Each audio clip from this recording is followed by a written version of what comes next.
Hi there, old chicken nuggets. It's me, Carl. And I'm Andy. Welcome to Grow TV. Welcome to Grow TV. Hosted by Carl. Where we have fun with our friends, talk about Jesus, and go over everything the Bible has to offer. Now once again, welcome to Grow TV. I can't wait. Hey, Carl. Hi, Andy. How are you? Good. I'm good.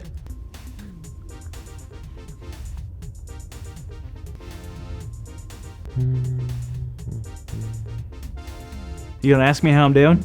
Sure. How are you? I'm so good. I'm so excited. Excited? Excited for what? I thought it was obvious What? that I would be searching for the most elusive and sought-after creature on the planet. Tony the Tiger? No, of course not. I'm talking about Bigfoot. Bigfoot? Yes, Bigfoot. It's now my mission to find him or her. You mean the mysterious 8-foot creature that lives in the mountains and never been caught? Yes, ma'am. Well, even if Bigfoot was real, what makes you think you're qualified to catch such a huge, mysterious, and unusual creature?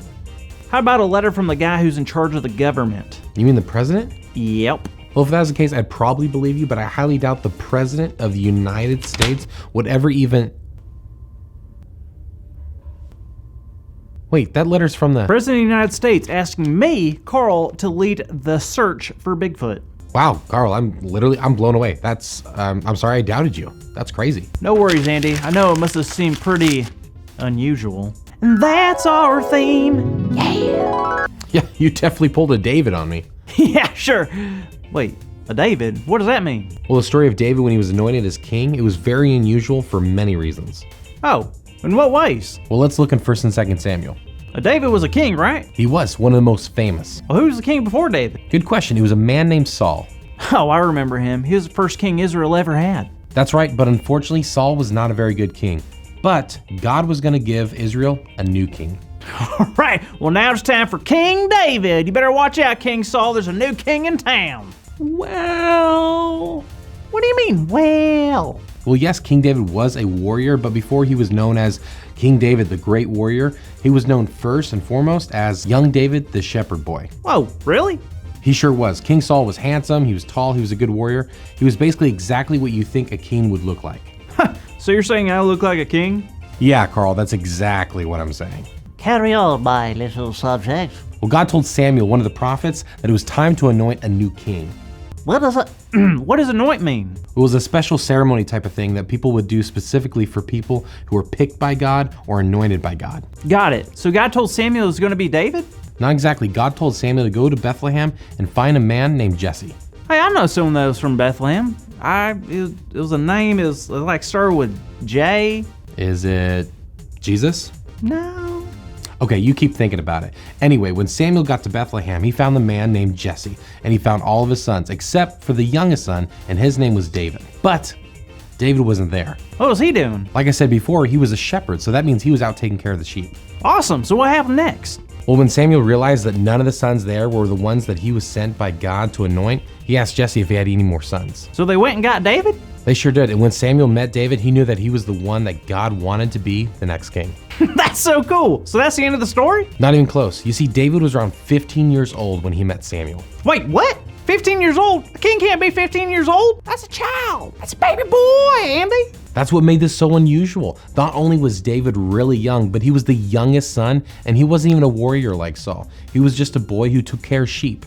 And he's going to lead the whole kingdom of Israel? Yep, and this was just the beginning of the amazing story of King David. He became the greatest king in the Bible and a man after God's own heart. Jesus. Oh, right, the greatest king after Jesus, of course, yeah. No, I remember now. Jesus was born in Bethlehem, so... No way. Okay, you're right. But how's that possible? Were they related? As a matter of fact, Carl, they are, and Jesus was born into the family line of David. Wow, that's unreal. There's so much about David that I didn't know. Well, good for you. We'll be talking about David all month long, but you know what, Carl? What? You know how I didn't believe right away that you were chosen to be the leader for the search of Bigfoot? Well, people found David being chosen as king to be just as unusual. I guess I never thought about it like that. David was definitely a questionable choice. It's kind of cool how God chooses people that you wouldn't quite expect to have such important jobs like running the kingdom. It is very cool. I mean, in the Bible, we see all kinds of people that get to do amazing things for God. People who had no remarkable skills, people who had physical challenges, people without impressive backgrounds, people who might seem unlikely to do great things, but God uses unlikely people. Amen to that, sister. Wait a minute. That's our big idea. Today's big idea is God uses unlikely people. So let's say it out loud on the count of 3. 1, 2, 3. God uses unlikely people. Yeah. Good job, everyone. Andy? So I'm curious, About what? how do you expect to find a Bigfoot? Andy, one does not find Bigfoot. Bigfoot finds you. Okay, and how will Bigfoot find you? I will be using the Bigfoot call, of course.